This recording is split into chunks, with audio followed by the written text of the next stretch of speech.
MMI আপনাকে যুক্ত করা আছে, বলেন আপনি। আসিফ ভাই কেমন আছেন? ভালো আছে, আশা করি আপনিও ভালো, বলেন। একটা কুইক কোশ্চেন, আপনার ওই যে ছোটদের মানববাদ বইটার হার্ড কপি কিভাবে পাবো? ওইটা একটা প্রকাশনী আছে, সব্যসাচী প্রকাশনী, সেই সব্যসাচী প্রকাশনীর সাথে যোগাযোগ করতে হবে। ফেসবুকে তাদের পেজ আছে, সেখানে আপনি মেসেজ করলে তারা হয়তো আপনাকে দিতে পারে। কিন্তু বইটা সম্ভবত শেষ হয়ে গেছে। ওরা হুম, বোধহয় এখন আবার ছাপাইছে কিনা আমি জানি না, বলতে পারি না। আপনি ওদের সাথে যোগাযোগ করে দেখেন, আর যদি না পান তাহলে গুগল প্লে স্টোরে প্লে হুম, হুম। বুকস যেটা, সেখানে আপনি একটা এটার অনলাইন ভার্সন পাবেন, সেটা আপনি বিনামূল্যে করতে পারেন, ডাউনলোড করতে পারেন, পড়তে পারেন। আমি আসলে হার্ড কপি চাচ্ছিলাম, আর এটা ইংরেজি কপি পাওয়া যাবে? ইংরেজি কপি না, এটা তো আমার বইটার ইংরেজি কপি পাওয়া যাবে না, তবে যে মেইন বইটা সেটা কিন্তু হুম, আমার বইয়ের থেকে অনেক ডিফারেন্ট। আচ্ছা সেটার ইংরেজি কপি পাওয়া যাবে, হিউম্যানিজম ফর চিলড্রেন, এই বইটা লিখে সার্চ করেন, পাবেন। আচ্ছা, আচ্ছা, ওকে, ওকে। আচ্ছা, থ্যাংক ইউ। এটা আসলে আমার দরকার। আমি আমি দেশের বাইরে সব্যসাচী কি ওরা দেশের বাইরে মেইল করতে পাঠাইতে পারবে? সেটা তো ভাই আমি আসলে এক্স্যাক্টলি বলতে পারতেছি না, ওরা পাঠাইতে এখন পারে কিনা। আচ্ছা, আপনি বাইরে আছেন, অ্যামাজনে নাই? সেহেতু আপনি গুগল প্লে স্টোর থেকেই আপনি ডাউনলোড করে নেন, আমার মনে হয় সেটাই আপনার জন্য ভালো হবে। সেটা ট্যাবেও পড়া যায়, সেটা আচ্ছা, আপনি আচ্ছা, ফোনেও করতে পারবেন। গুগল প্লে স্টোরে সার্চ করেন ভাই। আচ্ছা, ওকে, আই উইল ডু দ্যাট। আচ্ছা, একটা প্রশ্ন হচ্ছে, ওই যে আপনার একটা ঘটনা আমরা শুনি মাঝে মাঝে যে লুত জাতি না কি জানো, ওই যে হোমোসেক্সুয়ালিটির জন্য ধ্বংস হয়ে গেছে, এরকম না একটা ঘটনা আছে?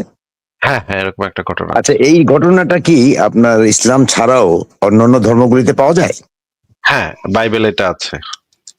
ও আচ্ছা, তাহলে বাইবেল থেকে এটা আসছে। ওকে, ওকে, থ্যাংক ইউ আসিফ ভাই। ঠিক আছে। আপনি আপনি আপনি কন্টিনিউ করেন, দুই একটা চুনা হাঁকা ধরেন, খুব মজা পাইতেছি আর কি। ঠিক আছে ভাই, ভালো থাকেন, আপনার জন্য শুভকামনা রইলো। আবারও নিশ্চয়ই কথা হবে, আপনাকে তাহলে বিদায় জানাই। ওকে, থ্যাংক ইউ, থ্যাংক ইউ। মনে করেন আপনি আপনার জন্মের পরে আপনার বাবাকে আপনি দেখেন নাই কোনোদিন, ঠিক আছে? আচ্ছা, মনে করলাম। হ্যাঁ। হ্যালো, হ্যাঁ। কিন্তু 10 জন ব্যক্তি 10 জন ব্যক্তি এসে বললো আমি আসিফ মহিউদ্দিনের বাপ। তা আপনি দশ হ্যাঁ। জনের মধ্যে কাকে আপনার বাপ চয়েস করবেন? মানে কাকে? আচ্ছা, আমি তো ভাই কেউ বললো যে যুক্তিতে, আমি না। আমি তো 10 জনের আমারে তো মধ্যে মনে প্রশ্ন করেন যে করছেন। 9 জন বললো আচ্ছা, আমি আমারে তো প্রশ্ন আসিফ করছেন, মহিউদ্দিনের আমার বাপ, এখন কিন্তু উত্তর, একজন, আমারে কিন্তু তো প্রশ্ন করছেন, এখন উত্তর দিতে দিবেন কিন্তু না না, নাকি? প্রশ্নটা আরে ভাই, আমারে তো না, প্রশ্ন প্রশ্নটা করছেন, উত্তর উত্তর আমি দিতে বলছি। দিবেন না? আরে আমারে প্রশ্ন করে যদি আপনি উত্তর দিয়ে দেন তাহলে কেমনে হইব? আমার প্রশ্ন করলে তো আমি উত্তর দিব নাকি? প্রশ্ন আমারে করছেন না, আপনি নিজেই আমার প্রশ্নের উত্তর আপনি নিজেই দিবেন? আমারে আমার উত্তর দিতে দিবেন না? হ্যাঁ, হ্যাঁ, বলেন। আচ্ছা, এখন তাহলে আমি উত্তর দিই যে আপনি জিজ্ঞেস করছেন যে 10 জন, আমি তো কখনো আমার বাপের দেহি নেই, আর 10 বেটা এসা কইলো যে আমি আমি তোর বাপ। হ্যাঁ, এখন আমি দেখবো যে কার কাছে, আর যেহেতু আমি একজন যুক্তিবাদী মানুষ, আমি যুক্তিতে মনে করি যুক্তি দিয়েই সত্যকে জানার চেষ্টা করতে হবে। যুক্তি এবং প্রমাণ, এই দুইটাই হচ্ছে সত্য জানার একমাত্র পদ্ধতি। অন্ধবিশ্বাস কখনো হ্যাঁ, সত্য শোনেন। জানার পদ্ধতি। আরে ভাই, আমি এখন উত্তর দিতেছি না, আপনি আবার কথা কন কেন মাঝখানে? আমি যখন কথা বলবো তখন চুপ করে শুনবেন, একটা শব্দ টু শব্দ করবেন না। আমি যখন কথা বলবো মনোযোগ দিয়ে শুনবেন, ঠিক আছে? আমি যেহেতু একজন যুক্তিবাদী মানুষ, আমি মনে করি যুক্তি এবং প্রমাণের সাপেক্ষে আমাদের যে কোনো সিদ্ধান্ত নেওয়া উচিত। যুক্তি এবং প্রমাণের মাধ্যমে আমি যদি কোনো সিদ্ধান্ত নিই তাহলে সেইটা সত্য হওয়ার সম্ভাবনাটা সবচেয়ে বেশি। আর যদি আমি অন্ধবিশ্বাসের মাধ্যমে কোনো সিদ্ধান্ত নেই, সেটা ভুল হওয়ার সম্ভাবনা সবচেয়ে বেশি। এই কারণে আমি 10 বাটারে জিজ্ঞেস করব যে তোমাদের কাছে কার কাছে কি প্রমাণ আছে, সেই প্রমাণটা আমাকে দাও। কার কার কাছে কি কি প্রমাণ আছে সেটা দেখাও, এবং আমি সেই সাথে একই সাথে দেখব এই 10 বেটার সাথে শোনেন।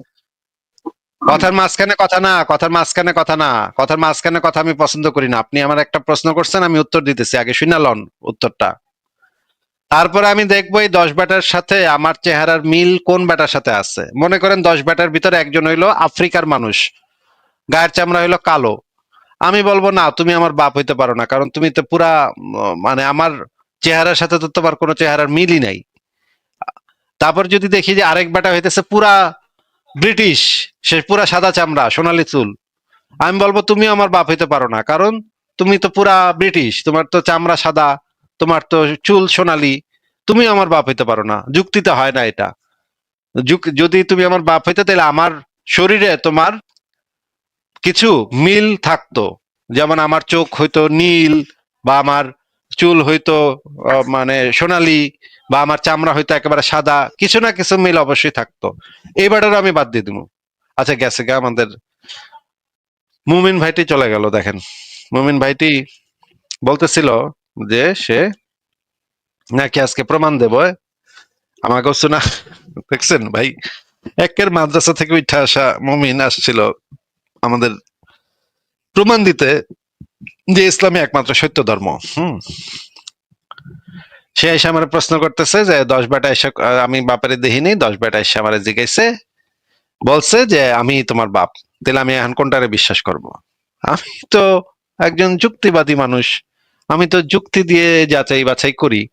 তাহলে তো আমার সেই কাজটাই তো আমার করতে হবে, যুক্তি দিয়ে চিন্তা ভাবনা করতে হবে, যাচাই করতে হবে যুক্তি প্রমাণ দিয়ে।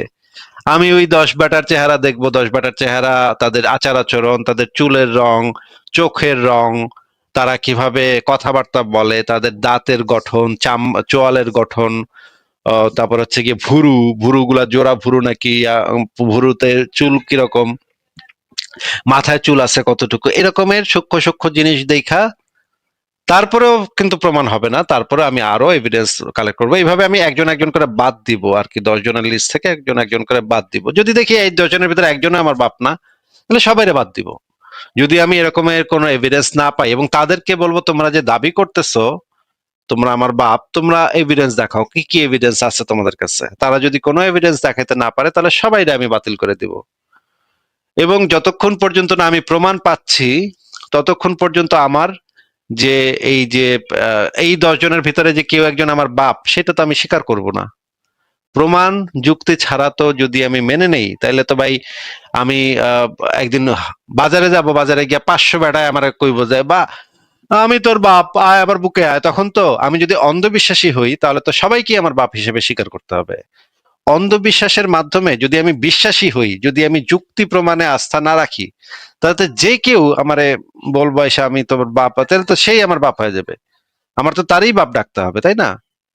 এইটা তো মানে অন্ধবিশ্বাসের এই পদ্ধতিটা তো কতখানি ভুল, কতখানি থার্ড ক্লাস, সে তো সেই প্রমাণ করে দিয়ে গেল। আমাদের এই চুনাহাগা মুমিন ভাইটি আমাদেরকে প্রমাণ করে দিয়ে গেল তার পদ্ধতিটা কতখানি ভুল।